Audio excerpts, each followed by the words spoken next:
All right, today we're jumping into something incredible. It's a medical story that feels almost like a thriller, part high-stakes surgery, part delicate navigation. We're talking about a problem that looked completely unsolvable and the amazing creativity it took to fix it, all happening deep inside one of the most vital parts of the human body. So, let's get right into it. So, where does this all begin? Well, like a lot of these stories, it starts with one person. A 54-year-old man just going about his life who suddenly finds himself facing a truly terrifying reality. What was it? Literally a ticking time bomb inside his chest. A weak spot in that huge artery coming right off his heart had started to bulge out, and it had grown to a size where it could burst at any second. And here's the twist. The normal way to fix this, traditional open-heart surgery, cracking the chest open, for him, that wasn't an option. It was just too dangerous. So he was completely stuck. So this impossible problem, what made his situation so different? Let's take a look at the exact challenges the surgeons were up against. Okay, so what were they dealing with? It was really a perfect storm.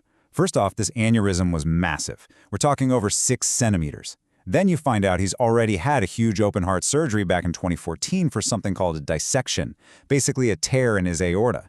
That first surgery left him with a bunch of scar tissue and, importantly, a mechanical heart valve. And if that wasn't enough, his abdominal wall was really weak from other issues.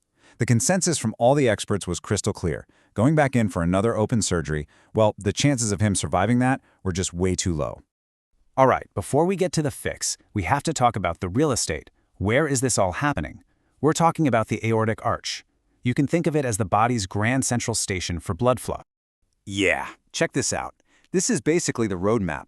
The aorta comes up from the heart, makes this big, important curve, that's the arch, and then heads down. And right at the top of that curve, you've got these 3 huge arteries branching off. These are what supply blood to your brain and your arms. Mess with this area, and it's catastrophic. It's like the main superhighway of your body, and you can't just close it down for repairs. And get this is something most people don't know. We tend to think anatomy is one size fits all, right?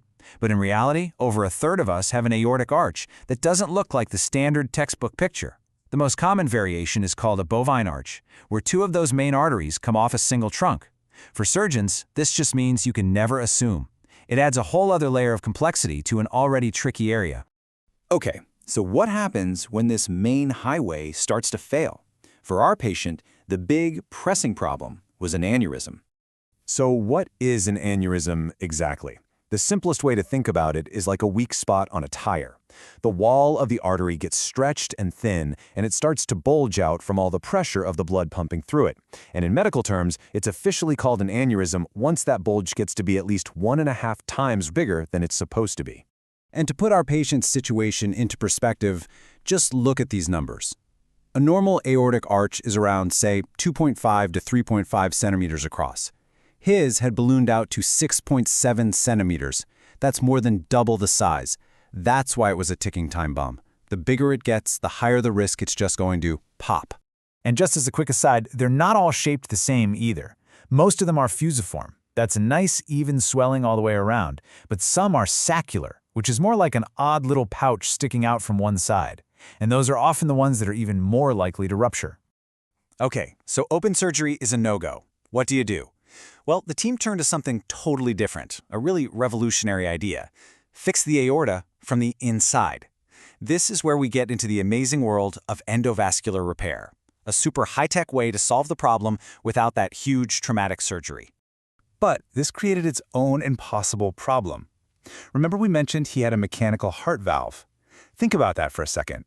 It's this precise, delicate machine with little leaflets that open and close with every heartbeat. So the question becomes, how in the world do you guide a bunch of surgical tools right past that thing without completely destroying it? I mean, one tiny mistake and it's game over. The key piece of technology here is something called an endograft, or a stent graft, and it's pretty brilliant. It's basically a tube made of fabric that's held open by a metal mesh frame. The whole thing can be compressed down, delivered through an artery, and then, once it's in the right spot, it expands. It creates a brand new tunnel for the blood to flow through, completely sealing off that weak, bulging aneurysm from all the pressure.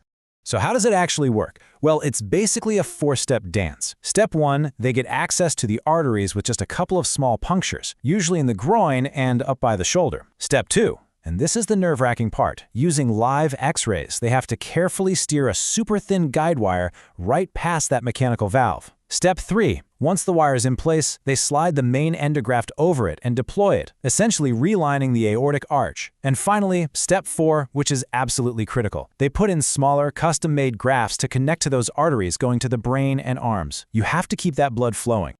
So, after all that meticulous planning, all that tension, navigating past the valve, putting in all these different pieces, the big question is, did it actually work? It worked. It worked perfectly. A CT scan a couple of days later showed everything they hoped for.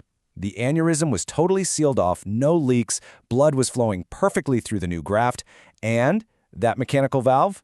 It was completely fine, just chugging along like normal. The bomb was officially defused. And this is why this stuff is such a game changer. I mean, look at these numbers. For certain high-risk patients, traditional open surgery could have a mortality rate of, say, 22%. With these endovascular techniques, that risk can plummet to less than 1%. That's not just a small improvement, it's a totally different world. It completely changes what's considered survivable.